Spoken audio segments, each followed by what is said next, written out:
नमस्कार, मैं हैना प्रसून बहुत स्वागत करती हूँ आप सभी का ज्योतिष के इस नए कार्यक्रम में। और आज हमारे साथ उपस्थित हैं एक्सपर्ट ज्योतिष के विशेषज्ञ श्री विद्यानंद भारतीया जी, जो कि 2009 बैच के भारतीय राजस्व सेवा के अधिकारी हैं, इंडियन रेवेन्यू सर्विस के क्लास 1 ऑफिसर हैं। ज्योतिष पर इनकी पकड़ बहुत अच्छी है, तो आज हम बातचीत शुरू करते हैं। बहुत स्वागत है भारतीया जी आप। Link of the previous cue and a video is given in the description box below. ज्योतिष के विद्यार्थियों के लिए, जिसमें मैं बहुत एक्सपर्ट्स विशेषज्ञों से बात करती हूँ और ज्योतिष के विषय में उन्हें दर्शकों को बताती हूँ, जो ज्योतिष के विद्यार्थी हैं, स्टूडेंट्स हैं। तो आज हम प्रश्न शुरू करेंगे। सबसे पहले पेंडिंग कर्मा का एक कॉन्सेप्ट है और एस्ट्रोलॉजी में सारे ग्रहों को हम कहते हैं कि ये जो हमारी कुंडली है बहुत कुछ परिलक्षित करती है हमारे पास लाइफ्स को। क्या होता है पेंडिंग कर्मा और इसको ज्योतिष में हम बर्थ चार्ट में कैसे देखते हैं? पेंडिंग कर्मा में सबसे महत्वपूर्ण है कि जो हम पिछले जन्म से क्या चीज लेकर आते हैं जी। और उसको हम इस जन्म में वो जो ड्यू था, जो पिछले जन्म का ड्यू रह गया था, बाकी रह गया था, जीवन यात्रा समाप्त हो गई थी और उसको आप कैरी करके इस जीवन में लाते हैं। इस पे पेंडिंग कर्मा से ये जुड़ा हुआ विषय वस्तु है। मेरी जो अपनी रिसर्च है, इसमें सबसे ज्यादा मैंने कनेक्ट होते हुए देखा है सैटर्न को। सैटर्न जिस राशि में बैठा है, जैसे कि हमने जो अनुभव किया है कि सैटर्न अगर आपको सैजिटेरियस में है, धनु में है, तो उस जातक का जो है अपने पिता के साथ पेंडिंग कर्मा है। और अगर सैटर्न आपको कैंसर में है, तो जो पेंडिंग कर्मा है वो माँ के साथ है। मतलब ये मैं दर्शकों को बता दूं, ये काल पुरुष की कुंडली के बारे में बात कर रहे हैं आप।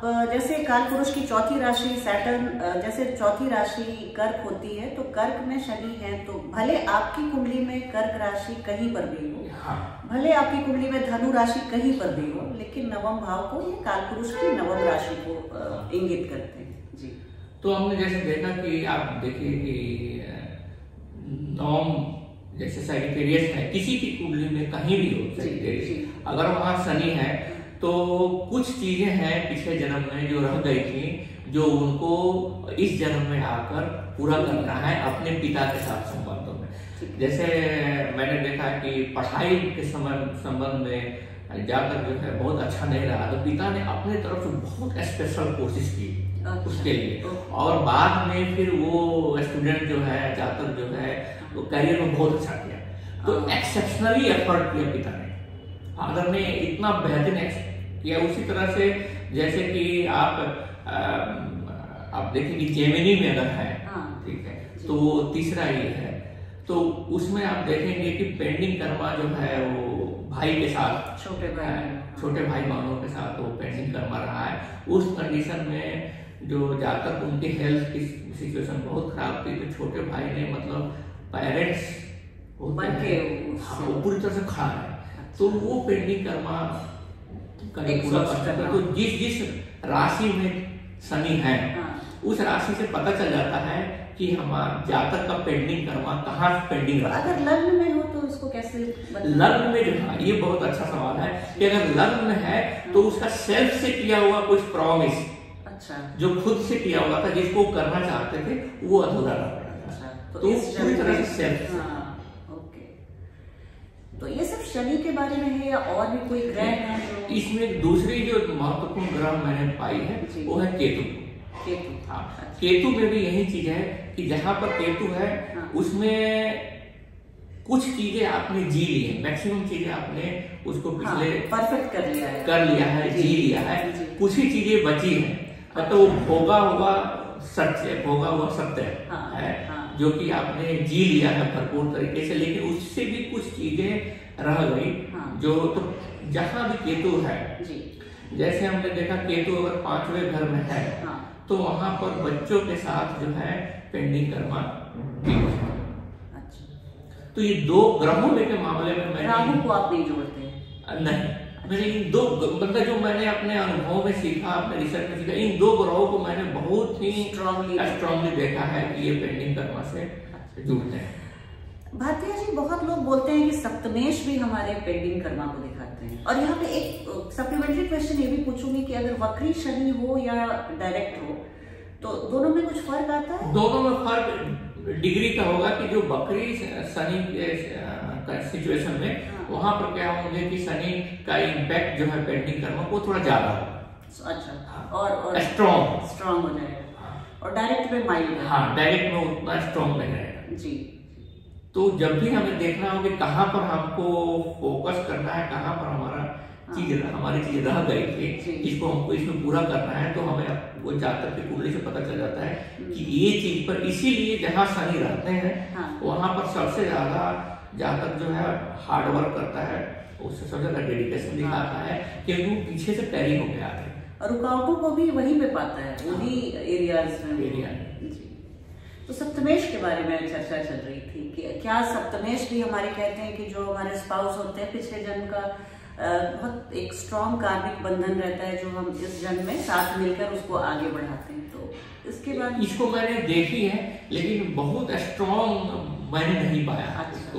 प्रैक्टिकल कुंडली में मैंने अप्लाई किया है इसको, लेकिन बहुत ही स्ट्रॉन्ग रिजल्ट हो वो हमने नहीं पाया। बातचीत के दौरान हमारे विशेषज्ञ श्री भाटिया जी से बात चल रही थी तो उन्होंने कुछ स्पेशल डिग्रीज के बारे में बात की कि ये हमारी कुंडली में अगर हमारे कुछ ग्रह उन खास डिग्रियों में हों तो बहुत चमत्कारिक फल देते हैं, परिणाम देते हैं। वो परिणाम अच्छा या बुरा दोनों हो सकता है, पर उनका इम्पैक्ट बहुत ज्यादा आता है। तो इसके बारे में कुछ और विस्तार से मैंने जो अध्ययन किया उसमें ये पाया कि 3 स्पेशल सिचुएशंस हैं जी हमारी एस्ट्रोलॉजी में। पहली स्पेशल पोजीशन होती है, उसी तरह स्पेशल एस्पेक्ट्स होते हैं। स्पेशल एस्पेक्ट्स जैसे कि मंगल का 4 और 8 है, शनि का 3 और 10 है, 7वीं सबकी है, और बृहस्पति की जो 5 और 9 है। इसी तरह से हमने देखी कि स्पेशल डिग्री कुछ सभी में क्या है कि वो बिल्कुल कैटेगरिकल स्पेशल डिग्री है जहां पर प्लैनेट्स बहुत ही एक्सेप्शनल, अच्छा और बुरा दोनों तरह से स्पेशल रिजल्ट देते हैं। जैसे कि हमने देखी कि अगर हम पूरे सीक्वेंस में जाएं तो हमारे पास 4 कैटेगरी है। सबसे पहले हमारे पास फायरी साइन है, फिर हमारे पास अर्थ साइन है, फिर एलिमेंट वाइज और फिर वाटर साइन। तो अगर हम किसी भी एक को लेते हैं, जैसे हम मान लिया अर्थ साइन को लेते हैं, अर्थ साइन में जैसे 2 और 6 और 10 को लेते हैं, तो जब मैंने देखा कि 14 डिग्री टॉरस कोई भी प्लैनेट कहीं पर भी हो, वो अपने पोजीशन, स्ट्रेंथ, वीकनेस के हिसाब से बहुत ही स्पेशल रिजल्ट देगा।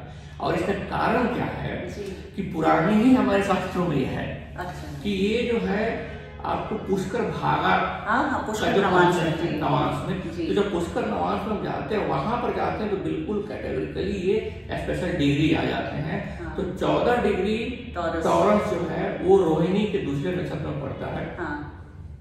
और वो उसी तरह से मैंने देखी बहुत ही चमत्कारिक रिजल्ट जब वर्गो में 9 डिग्री वर्गो, 9 डिग्री कन्या राशि, कन्या राशि के 9 डिग्री में ये उत्तर फाल्गुनी के चौथे पद पर पड़ता है। अच्छा। तो वो मैंने जो कुंडली देखी उसमें वो 11वें घर में सूर्य, ठीक है।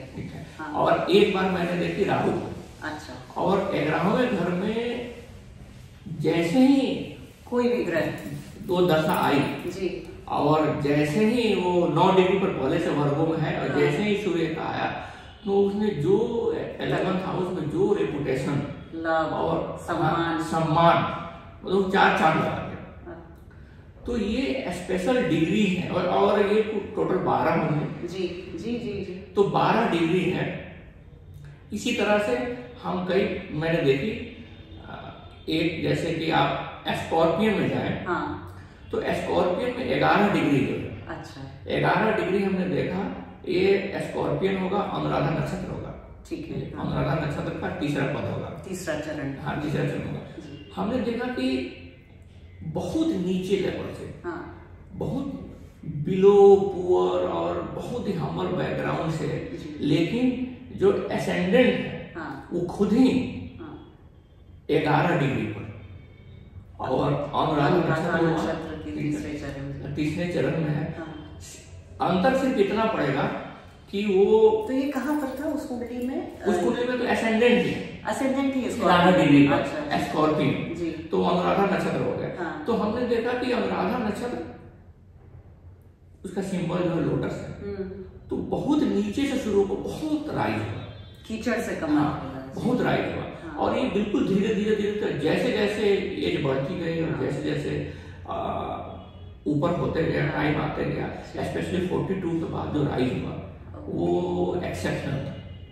तो हमने कई बार देखी कि हर अनुराधा नक्षत्र में स्कॉर्पियन में आपको 1 डिग्री से लेकर 30 डिग्री तक है, लेकिन ये चीज नहीं हो रही। लेकिन 2 में हमने एकदम क्लियर देखी कि ये जो है 11 डिग्री का जो हमारा जो शास्त्रों में मेंशन है पुष्कर भागा, उसमें 11 डिग्री पर वो श्योर है, श्योर बहुत नाइस है बहुत। तो इसमें अगर मान लीजिए ये हमारा ये जो आपने सेंसिटिव डिग्रीज बताई, जो इतनी चमत्कारिक डिग्रियां हैं अंश, वो अगर हमारे 6, 8, 12 में है, तो ये कब अच्छा परिणाम देंगे और कब बुरा परिणाम देंगे?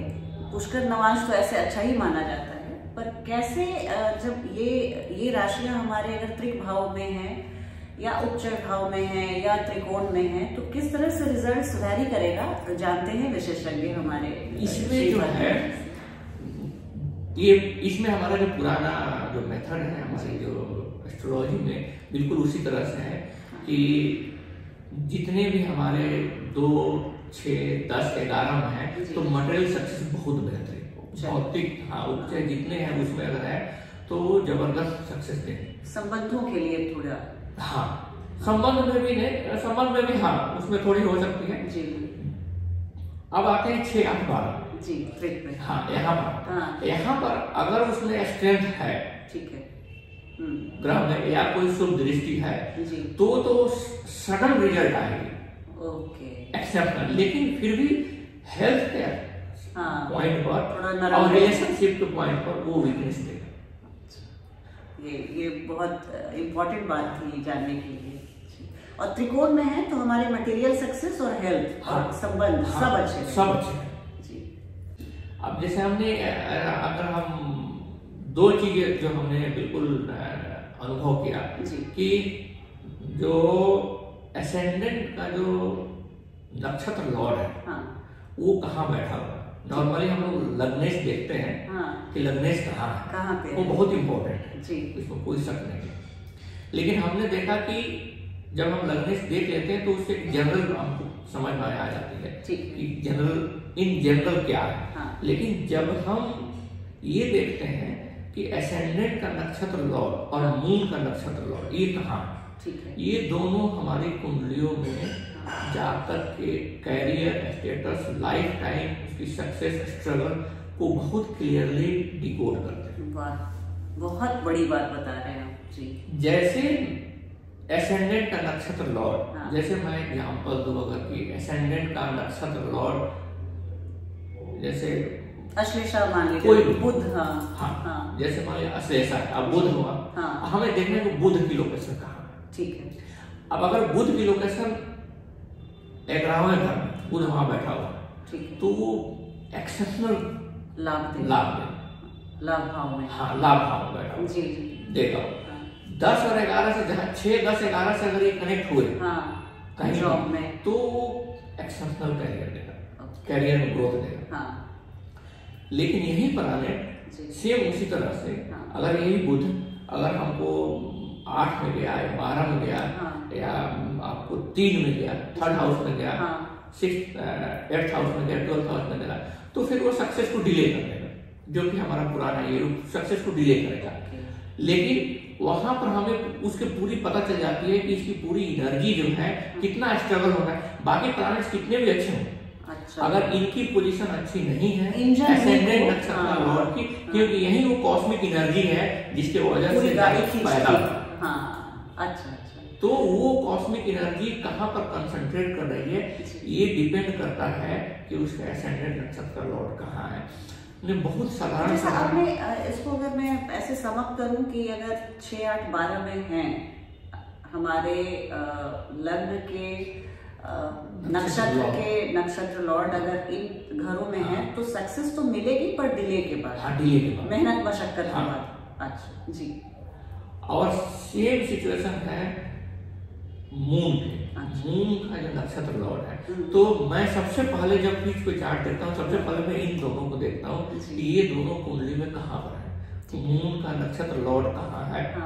और जैसे मून मैंने देखी कि मून सतभिषा में है, ठीक है, और उसका नक्षत्र लॉर्ड जो है थर्ड हाउस में, राहु थर्ड हाउस में, तो बहुत बेहतरीन कैरियर दिया। अच्छा। सेल्फ मेड पूरी तरह से, ठीक है, पूरा स्ट्रगल करके कई सारे एब्स्टेकल आए, बाधाएं आए, लेकिन सबको वो सर्च करता रहा, सतभिषा के जैसा पार करके किया। लेकिन अगर वही है कि 8th हाउस में हो गया, ठीक है, तो वहां पर वो बाधाएं बढ़ जाएंगी, एक्सीडेंट्स भी रहेंगे, क्योंकि राहु है, वो सारे नेचुरल अपने रिजल्ट्स देगा, लेकिन सडन गेन भी वो उतने ही अच्छे से देगा, अष्टम भाव के सारे रिजल्ट्स, अष्टम भाव के सारे रिजल्ट्स वो देगा। तो ये दो जो मैं इसको यूज बहुत करता हूँ, क्रूशियल पॉइंट्स को, इन दोनों नक्षत्र लॉर्ड को, कि इनकी पोजीशन कहाँ है, तो चार्ट को आप अच्छे से डिकोड कर पाते। हाँ, तो उस चार्ट को भी बहुत अच्छे से डिकोड कर पाते। जी। एक प्रश्न आ रहा था मन में कि अगर नक्षत्र लॉर्ड अपने ही नक्षत्र में हो, तो कैसा परिणाम आता है? सतभिषा में ही राहु, नक्षत्र लॉर्ड अपने नक्षत्र में, तो धनिष्ठा में ही मंगल, हाँ, धनिष्ठा में मंगल, हर नक्षत्र अपने सब उस सिचुएशन में ग्रह बहुत स्ट्रॉन्ग हो जाता है, प्लैनेट बहुत स्ट्रॉन्ग हो जाता है, क्योंकि जिस तरह से हम कहते हैं वो अपने भाव में बैठा, अपने घर में बैठा है, उसी तरह से वो अपने नक्षत्र में, तो वहां पर वो बहुत स्ट्रॉन्ग रिजल्ट आते हैं।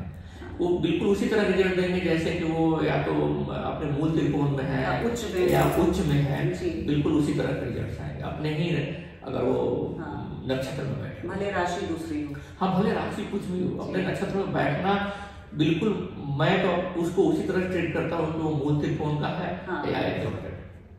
बहुत ये प्रैक्टिकली में मैं करता हूँ, और ये बहुत सक्सेसफुल है। इसी तरह जिस तरह से हम लोग घरों में जो परिवर्तन योग देखते हैं, तो नक्षत्र का परिवर्तन भी उतना ही स्ट्रॉन्ग और उतना ही कारगर होता है जितना कि परिवर्तन योग जो सामान्य परिवर्तन योग हम देखते हैं। तो ये अगर एक्सचेंज अगर 1-5-9 में है तो बहुत ही अच्छा माना जाएगा। हाँ, इसमें 1-5-9 में मैं इसमें जो मेरे अनुभव है, मैं एक चीज इसमें जोड़ना चाहता हूँ। प्लीज 1-5-9 से सिर्फ इतना है कि चीजें आसानी से हो जाती है। अच्छा, बिना मेहनत के। हाँ, 5 जैसे कनेक्ट होता है तो सब आप पूर्व पुण्य हो जाता है। जो पिछले जन्म के आप बैलेंस लेकर आते हैं, जो प्लस में है आपका बैंक डिपॉजिट जो है प्लस में है, तो इजी हो जाती है। 9 कनेक्ट होता है तो इसी जन्म में इजी हो जाता है, भाग्य से ही। हाँ, कुछ ऐसे लोग आपको मिलेंगे जो आपको आगे बढ़ा रहे हैं, मेंटोर। लेकिन जैसे वो 6 से कनेक्ट होगा तो आपको मेहनत करनी, 3 से कनेक्ट हो, 3rd हाउस से 6th हाउस से, तो आप अकेले आपको सब कुछ खुद करना है। अंतर इतना ही, 8th हाउस 12th हाउस से अगर कनेक्ट हो जाता है तो उसमें बाधाएं बढ़ जाती है। अच्छा, पर यहाँ विपरीत राजयोग का भी कॉन्सेप्ट आ जाता है। अगर ये 6-8-12 के स्वामी अपने ही आपस में कहीं एक दूसरे में हैं, तो फिर वहां पे तो बाधाएं कम होनी चाहिए। वहां पर डिले होगा लेकिन सक्सेस मिलेगी। डिले तो होगा क्योंकि 6-8-12 तो आपको 6-8-12 और शनि, ये केतु, ये 5 जो है ये तो डिले आपको करेंगे। 3 हाउस और 2 प्लैनेट डिले। तो ये विपरीत राशियों के लिए मुझे बस एक दर्शकों को रिफ्रेश करा दूं कि 6-8-12 के स्वामी का आपस में एक्सचेंज होना चाहिए, या सिर्फ 6 के स्वामी 8वें में बैठ गए तो बन जाएगा विपरीत राशियों? सबसे बेस्ट होता है एक्सचेंज।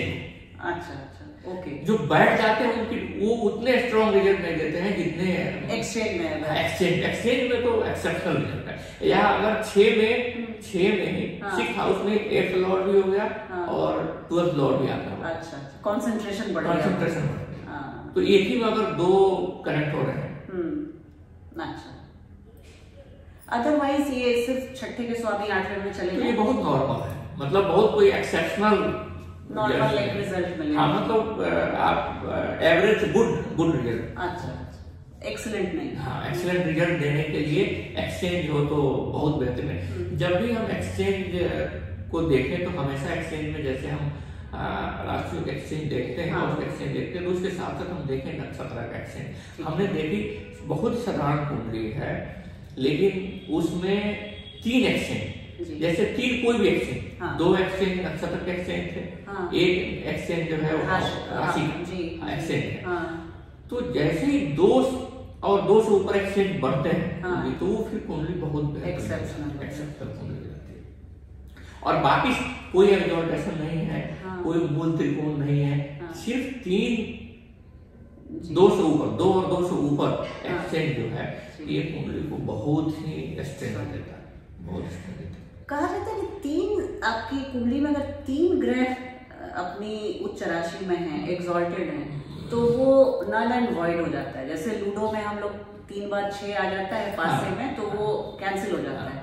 तो ये भी बात सच है क्या कि कहा जाता है कि ऐसे 3 उच्च ग्रहों के साथ अगर एक जब तक ग्रह नीच का ना हो तो आपको उसका पूरा परिणाम नहीं मिलता है, वो कैंसिल हो जाता है पूरा उच्चत्व उसका। मेरा अनुभव ये है कि जब भी 3 ग्रह एक्सॉल्टेड हो तो वो उसको D10 को जरूर रेफर करने के लिए, D10 में देखने के लिए कि इन तीनों एक्सॉल्टेड ग्रहों की सिचुएशन D10 में क्या है, क्योंकि 3 एक्सॉल्टेड प्लैनेट जो है वो देखने में ऊपर से लगता है कि ये बहुत ही बेहतरीन है, लेकिन मैंने कभी उस तरह रिजल्ट नहीं देखे। जी बिल्कुल वही। जब वो D10 में जाते हैं तो वहाँ एक्चुअल स्ट्रेंथ जब पता चलता है तो समझ में आता है कि ये क्यों ऐसा है। तो जब भी ज्यादा ग्रह प्लैनेट जो है एक्सॉल्टेड है तो वहां पर थोड़ी सी एक बार रीथिंक करने की जरूरत है कि हम उसको D10 में कैरियर देखना है तो D10 में जो चीज देखना है आपको वो हम तो D10 में कैरियर देखना है, स्टेटस देखना है तो हमें D10 में जाकर उसको देखना है। और D9 में नॉर्मल D9 में देखिए उसको D10 में कैरियर देखना हो तो बिल्कुल D10 में जाने के लिए अगर बहुत एक्सॉल्टेड। ओके क्या बैकफायर तो नहीं कर रहा है। हाँ। तो अभी जो आपने 12 डिग्रियों की बात की, मैजिकल डिग्रीज, तो इसमें मैं दर्शकों को स्क्रीन पे दिखा देती हूँ जो डिग्रियां, क्योंकि सब यहाँ पे अभी डिस्कस करना संभव नहीं हो पाएगा।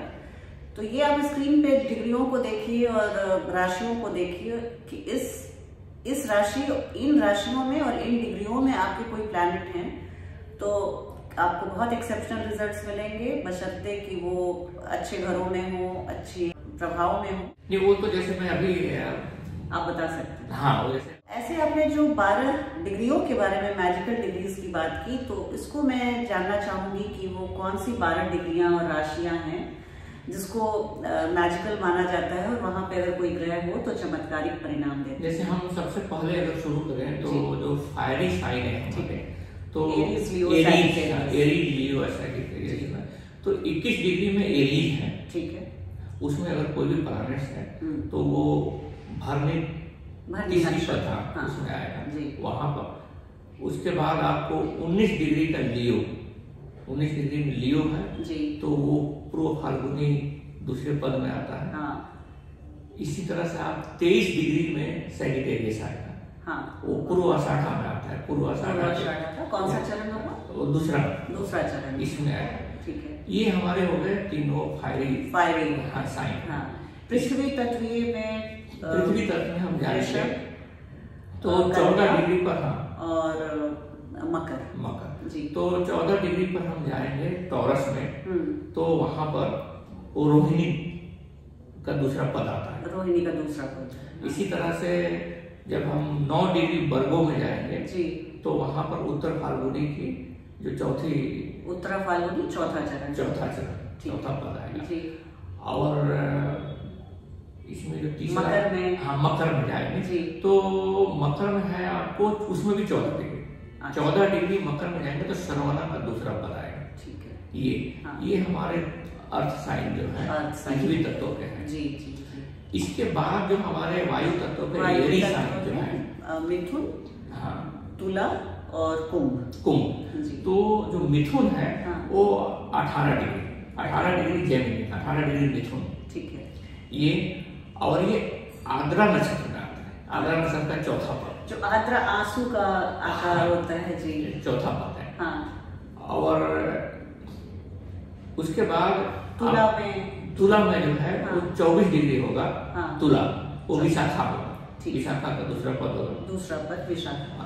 उसके बाद हमको आएगा कुंभ आएगा, तो 19 डिग्री एक्वेरियस कुंभ, 19 डिग्री कुंभ का आएगा, वो सतभिषा का चौथा पद आएगा। अच्छा, ये और सबसे जो हमारा अंतिम है जो जल तत्व है, वाटरी साइन में है कैंसर, तो उसमें स्कॉर्पियो, पाइसेस। तो कैंसर में 8 डिग्री कैंसर, 8 डिग्री कैंसर आपको पुष्य दूसरे चरण जी। 11 डिग्री आपको इसमें आपको स्कॉर्पियन में जी, जो कि अनुराधा का तीसरा पद, अनुराधा का तीसरा चरण, ठीक है। और 9 डिग्री मीन जो उत्तर भाद्र का दूसरा पद, उत्तरा भाद्रपद का दूसरा। इसमें जब भी हम कोई भी प्रेडिक्शन करना जाते हैं तो हमको इसमें हमेशा ये भी ध्यान रखना है कि जो नक्षत्र का अपना स्वभाव है वो भी बहुत महत्वपूर्ण। अच्छा, प्रखर प्रभाव लेकर आएगा वो, एकदम लेकर आएगा। जैसे मैं सब एक एग्जाम्पल से इसमें कुछ एग्जाम्पल हम देखते हैं। जैसे कि आर्द्रा, हमने ये डिस्कस किया कि आपको 18 डिग्री जो जेमिनी है वो आपको आर्द्रा नक्षत्र का चौथा पद आए। हमको जो भी प्लानिट होगा वो अपने रिजल्ट के साथ साथ आर्द्रा का रिजल्ट भी आए। आर्द्रा का रिजल्ट क्या में तो बहुत डिफिकल्ट नक्षत्र है। तो एक चीज जो सबसे प्रोमिनेंट होगी, जो की थीम है आर्द्रा का, की थीम है ट्रांसफॉर्मेशन।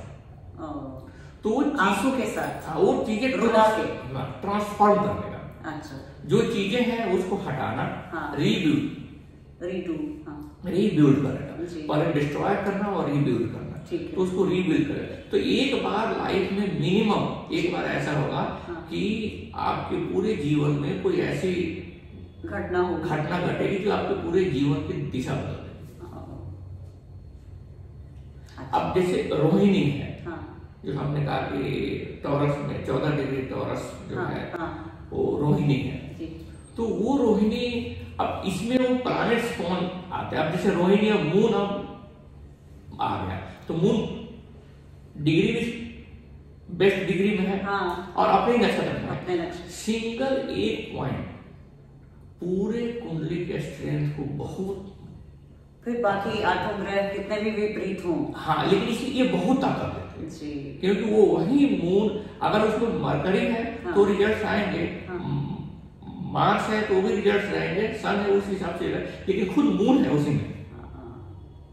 तो इसी तरह कोई प्लैनेट्स जैसे मान लीजिए कि मरकरी है और मून है, जैसा आपने बताया सेम डिग्री पे, तो इसको हम कैसा मानेंगे कि वो एक नेचुरल नैसर्गिक सौम्य ग्रह है बुध, लेकिन चंद्रमा और बुध में शत्रुता है, तो इसके प्रभाव को हम कैसे जानेंगे? ये जितने कंसेप्ट हैं जो पंचदा, मैत्री और मैत्री और ये चंद्रमा और बुध का, ये जो दोनों हमें शुरू समझाते हैं बेनिफिक हैं और दोनों सौम्य हैं। अब इसमें समस्या ये आती है कि शत्रु संबंध, तो फिर इनमें कैसे सामंजस्य? मेरी जो समझ है कि हमारा जो परंपरागत जो ज्ञान है कि शत्रु संबंध और मैत्री संबंध का, ये हम बहुत इफेक्टिवली हमने इसको होते हुए नहीं पाया। हमने देखा कि जो प्लैनेट्स हैं वो अपने जो मूल स्वभाव, जैसे मरकरी है तो मरकरी अपना तो मूल स्वभाव जो है इंटेलिजेंस, अगर की वर्ड्स अपने सभी का तो इंटेलिजेंस, वो और मून, तो इनकी एनर्जी की जो कॉस्मिक एनर्जी है, ये कॉस्मिक एनर्जी की जो इनकी सिनर्जी बनती है, अब ये सिनर्जी कितनी अच्छी बनती है ये कई चीजों पर निर्भर करता है, पाप संबंध है, दृष्टि है। तो जब भी हमने देखा कि मून और आपको मरकरी एक साथ कंजक्ट करते हैं या इवन एस्पेक्ट करते हैं एक दूसरे को, सीधे एस्पेक्ट करते हैं, इन दोनों कंडीशन में इंटेलिजेंस बहुत बढ़ जाती है, क्रिएटिविटी बहुत बढ़ जाती है, लेकिन fast, decisive, hard, tough decision लेना मुश्किल होता है। दोनों ही सॉफ्ट प्लैनेट्स, दोनों सॉफ्ट प्लैनेट। जैसे ही हमने देखा मून और मार्स ये कनेक्ट होते हैं, सब कुछ बहुत क्विक हो जाता है, वो बहुत क्विक डिसीजन, क्विक अंडरस्टैंडिंग किसी चीज की। एब्स्ट्रैक्ट साइंस की सबसे बेहतरीन अंडरस्टैंडिंग तब करता है जाकर जब मून और आपको मार्स कहीं ना कहीं संबंध में, एक्सचेंज में हो, कंजंक्शन में हो, एस्पेक्ट्स में हो, तो जाकर। और जो जितने आपको फिजिक्स के जो बेहतरीन स्टूडेंट्स हमने देखे, वो है जिनका मंगल, मार्स और मून, इन दोनों में कोई ना कोई संबंध है। और अगर मंगल की राशि में चंद्रमा बैठा है तो ये संबंध बनेगा? नहीं, वो संबंध बनेगा, लेकिन बहुत उस तरह उतना नहीं बनेगा जितना जो मैं मेष या वृश्चिक के हैं चंद्रमा तो। हाँ, मेष और वृश्चिक में है चंद्रमा तो नहीं, मैं उस संबंध की बात, सीधा एस्पेक्ट, कंजंक्शन, नक्षत्र और एक्सचेंज में दोनों एक्सचेंज। या मंगल के नक्षत्र में चंद्रमा हो तो संबंध मानेंगे? मंगल के नक्षत्र में हो तो भी उतने स्ट्रॉन्ग नहीं बनते हैं, लेकिन उतने स्ट्रॉन्ग नहीं बनते। और हर, जैसे हम चंद्रमा की बात करें, चंद्रमा मंगल के दोनों घरों में, दोनों आप राशि में देखिए कि एरीज में चंद्रमा का स्वभाव बिल्कुल बदल जाता है, और स्कॉर्पियन में बिल्कुल बदल जाता है, नीच के हो जाते हैं चंद्रमा। जो बेस्ट थिंकर, मैं एग्री करता हूँ कि नीच के होते हैं, जो बेस्ट थिंकर है उनको आप देखिए, चंद्रमा जो है, मून जो है 11 डिग्री से 2 डिग्री प्लस या 2 डिग्री माइनस है, और वो अनुराधा के 30 के पद है। इसीलिए वहां पर मून देखने में ऊपर से हमें लगता है कि मून तो बहुत नीच का है, तो यहाँ पर मेंटल प्रॉब्लम होगी और मेंटली ये होगी। लेकिन यहाँ एक IIT कानपुर में एक प्रोफेसर है, जब आप उनसे मिलेंगे तो समझ में आता है कि मतलब जिस लेवल की उनकी थिंकिंग और जिस लेवल की उनकी सोच, डेप्थ नॉलेज, रिसर्च करने की है। तो जब मैं उनकी कुंडली देख रहा था तो चंद्रमा स्कॉर्पियन 13 डिग्री पर। आप पुराने जो आइंस्टीन एग्जाम्पल के लिए हम आइंस्टीन का एग्जाम्पल देख सकते हैं, ऐसे कई सारे एग्जाम्पल्स हैं कि जो थिंकर हुए हैं। अब इसका कारण क्या है जी, ऐसा क्यों होता है? मून माइंड है जी, फास्ट मूविंग प्लैनेट है, लिक्विड का सिंबल है, और आप स्कॉर्पियन सीक्रेटिव, अंडरग्राउंड, रिसर्च, ठहरा हुआ पानी जी।